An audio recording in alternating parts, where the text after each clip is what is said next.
About the $3 million, I've made a decision to divide it between my mom and me. This decision came shortly after my father's funeral. Jack, after perusing the inheritance documents without seeking permission, remarked to me, "Kelly, don't be too greedy. Oh, finally, I can quit my job. I have to thank that doddering old man." Doddering old man? Are you talking about my dad? I inadvertently blurted out. Disregarding my confusion, Jack and my mother-in-law enthusiastically discussed plans to buy a new car and go shopping. Faced with this unexpected turn of events, I could no longer contain my emotions. I was on the brink of exploding, burdened with household chores, asked for money, and to top it off, they'd insulted my father. I didn't want to live with Jack and my mother-in-law anymore. Suppressing my anger, I forced a smile and replied, "Sure, feel free to use the money as you and my mother-in-law please. I am Kelly Cohan, a 38-year-old housewife working alongside my husband. My parents were doctors who ran a well-reputed clinic in our hometown. As an only child, I was showered with love. After graduating from the School of Pharmacy, I secured a job at a major pharmaceutical company. Although my parents were disappointed I didn't become a doctor, they respected my decision. 10 years ago, my mother unexpectedly died in an accident, leaving me and my father devastated. During those difficult times, Jack, then my boyfriend, supported me. We met through a mutual friend, and 2 years after my mother's passing, Jack proposed. Jack was an ordinary salaryman in the food and beverage industry. Despite earning significantly more, I believed we could overcome any difficulty and be a happy couple. My father was overjoyed when I told him about our engagement. "I've heard how Jack supported you, Kelly. Thank you so much. Please continue to take care of her," he said. Facing my father, Jack stood straight and promised, "I will make her happy." Standing next to Jack, I was enveloped in feelings of happiness. The following week, we went to Jack's family home to announce our marriage. His mother, with flashy makeup and divorced from Jack's father, evaluated me rudely. "Marriage, huh? You're Jack's choice, are you? Isn't she a bit plain for your choice? And she's older, right? Wouldn't a younger and prettier girl be better for you?" Jack quickly retorted, "Mom, you know M Pharmaceuticals, right? Kelly works there. Her father is a doctor and runs his practice."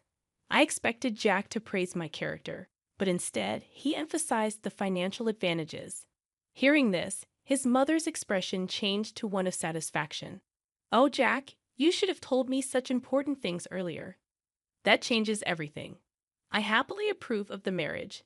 Nice to meet you, Kelly. Thank you." After gaining approval for our marriage from Jack's mother, Jack was overjoyed. However, I couldn't shake off a sense of unease. Despite things going smoothly, and our decision to get married, when we were about to register our marriage, my father, a doctor and real estate investor, gifted me an apartment in a luxury building in New York City. I told Jack, "Dad has given me this apartment as a wedding gift, but it's our new home. Let's live here happily and peacefully together." Jack smiled happily, and thus our married life began. However, after getting married, I realized something unsettling. Jack, who had lived with his parents until then, was almost incapable of doing household chores. He couldn't cook, didn't know how to use the washing machine, and showed no interest in learning. He would leave his garbage scattered around, not bothering to throw it away. While I wanted to diligently share household responsibilities, Jack's careless attitude increased my dissatisfaction. In the first year of marriage, I took on all the household responsibilities despite some complaints, given that we were still in the honeymoon phase. But with the exhaustion from work and struggling to keep up with chores, I reached my limit in our second year. Deciding to have a serious talk with Jack about sharing household duties, I bravely expressed my dissatisfaction. To my dismay, Jack responded without gratitude or reflection, saying, "I'm tired from work too. You're much better at chores than I am, right? It's better if you do them since I'm not good at it." Dismissed just like that, Jack hardly helped with the chores, and I continued to bear the brunt of our household responsibilities. But that wasn't the only problem. After marrying Jack, I discovered his mother also had some peculiar ideas. Jack wasn't very interested in seasonal events, so I decided to send a quality scarf and carnations to his mother for Mother's Day. Despite choosing a nice scarf from a department store, his mother called me sounding displeased. She criticized the scarf, saying it wasn't from a famous brand and was absurd to send such a no-name item. I tried to explain its quality, but she wouldn't listen, insisting she wanted items from a very famous luxury brand. Stunned, I reported this to Jack when he returned home. But instead of empathizing, he said, "What? It's just do as she said." Jack didn't take my side, and from then on, we started giving her cash as she demanded. Moreover, by our 5th year of marriage, she began visiting our home frequently, always finding reasons to ask for money. Jack, without any complaints, would always smile and give money to his mother. Even though I had a job, Jack's income was limited and small, making our daily life just barely manageable. Desperation led me to dip into our savings to cut living expenses. Despite my frustrations, I knew Jack cherished his mother, and she was an important person to me, having supported me during tough times. She's the mother of someone important to me, and with that thought, I endured. Now, in our 8th year of marriage, I continue to handle all the household chores and keep giving money to my mother-in-law. One day during this routine, my father, whom I hadn't seen in a while, unexpectedly called me. The story he shared during our rare meeting was shockingly unexpected. He revealed that he was suffering from terminal cancer, and treatment was no longer possible. Overwhelmed with shock, tears spilled from my eyes. My father gently stroked my head, just as he did when I was a child, saying, "Kelly, this is fate. Let's accept it quietly." I questioned, "Dad, why even you?" Thus, my days became a juggling act of work, household duties, and now visits to my father's hospital. While work allowed some flexibility, managing the household was not easy. When I told Jack I would be caring for my father, he showed no reaction or willingness to help. "Well, it's tough with your father's sudden condition, but please do your best," was the only thing Jack said. He visited my father in the hospital only once. I was so preoccupied with my father's care that I had no time to spare for Jack.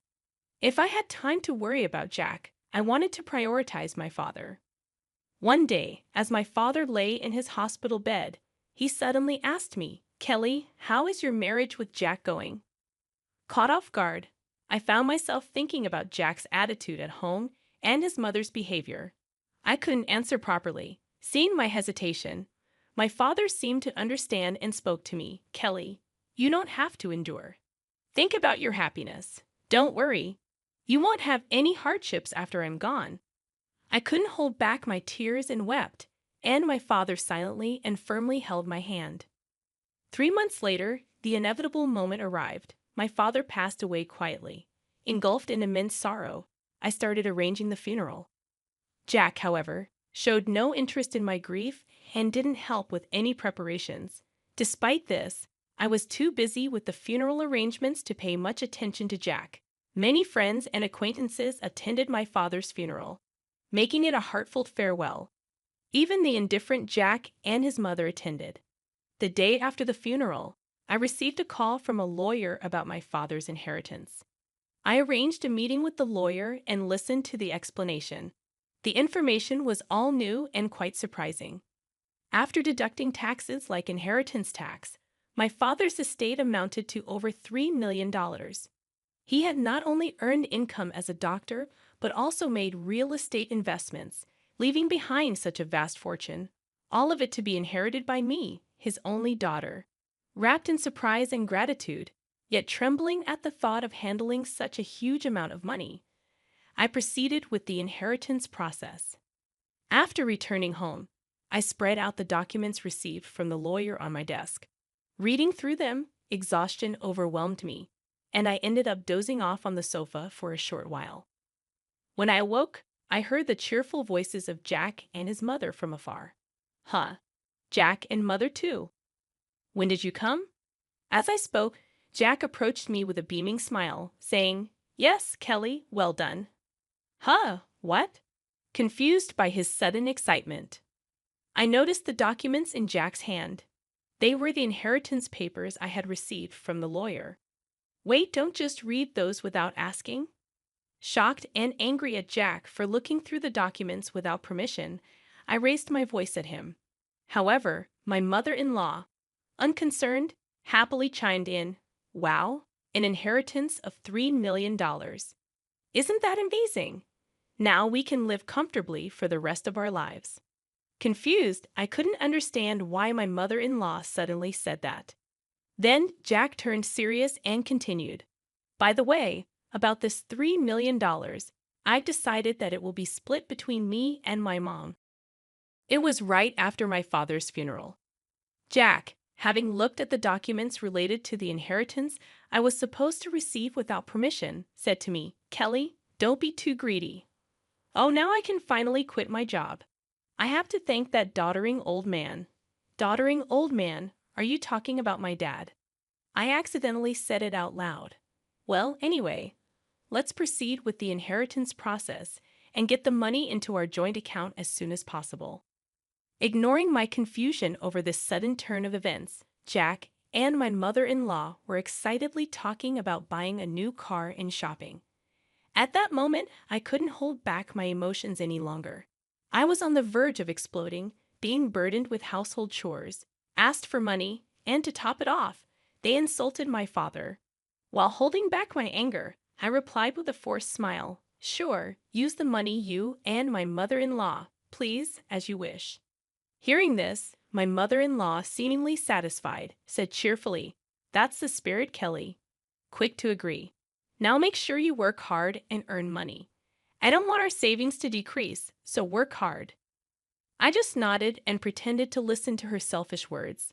Afterward, Jack and my mother-in-law began living as if they had lost their minds, consuming money lavishly. Jack quickly quit his job, and my mother-in-law practically moved in with us, staying at our house constantly. They would leave in the morning, returning with luxury brand items they had splurged on. The 3-star restaurant we went to today wasn't as great as I expected. Yes, it was a bit underwhelming for us, the sophisticated ones. They had conversations as if they had become wealthy celebrities while dumping all the housework on me as if I were a maid. Jack seemed to think my father's inheritance would come through immediately. He carelessly withdrew money from our joint account, and my savings of $100,000 dwindled rapidly. When I protested their excessive spending, Jack just laughed it off. "Huh, what are you talking about? Isn't $3 million coming soon? Then this kind of spending is no big deal." I warned him, "I've already stopped it." But Jack completely ignored me. Then, a month later, Jack and my mother-in-law suddenly left for a trip to Hawaii. I wasn't invited and was left alone at home. After seeing them off, I decided to take action. About a week later, while I was relaxing at home, I heard a loud knock on the door, wondering what was happening. I glanced at the intercom monitor and saw Jack and my mother-in-law, both dressed in aloha shirts, standing at the front door. What do you want?" I asked calmly and coldly. Red with anger, Jack yelled, "What are you even talking about? Why won't the door open?" Seeing Jack and my mother-in-law confused as to why the door wouldn't open, I confidently answered through the intercom, "Well, I changed the locks on the door, so of course it won't open." "What? Why? Let's talk over this calmly at the nearby cafe." "Please go ahead. I'll join you shortly," I suggested. Jack and his mother, after shouting in front of the entrance, seemingly realized it was futile and soon headed to the cafe. Once I confirmed they had left, I made my way to the cafe. Arriving there, I saw Jack and his mother, who had arrived earlier, waiting in a state of fury. "Hey, what's this about? Did you change the locks? Hand over the new keys right now." "There's no need for me to give you the new keys. You both need to leave that house," I calmly told Jack and his mother.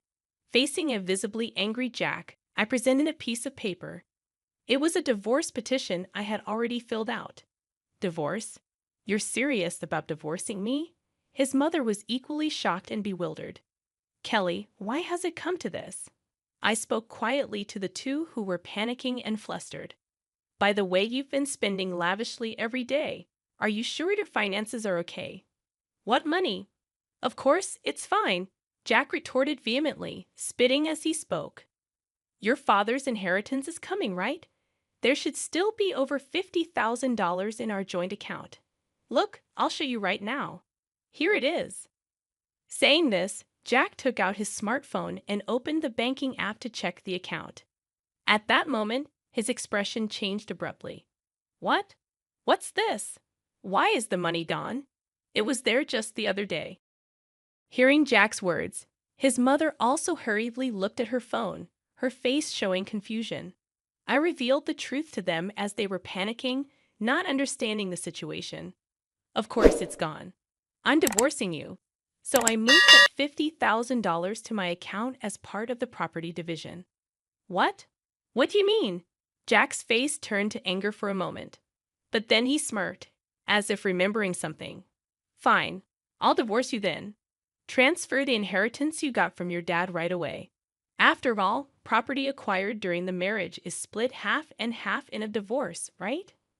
Well, you might be misunderstanding something. I replied, why didn't you know? The inheritance I received, even though it was during our marriage, doesn't count for property division. There was a moment of silence between us. Then Jack and his mother's expressions changed drastically. Perhaps they truly believed they would receive part of my inheritance. I was just astonished and could only sigh in disbelief. No, that can't be true. That's impossible. Her face turned red with a mix of denial and anger. Please check for yourself, I said mockingly. Jack started frantically searching on his smartphone. It says here, property inherited by one spouse from a parent is considered separate property.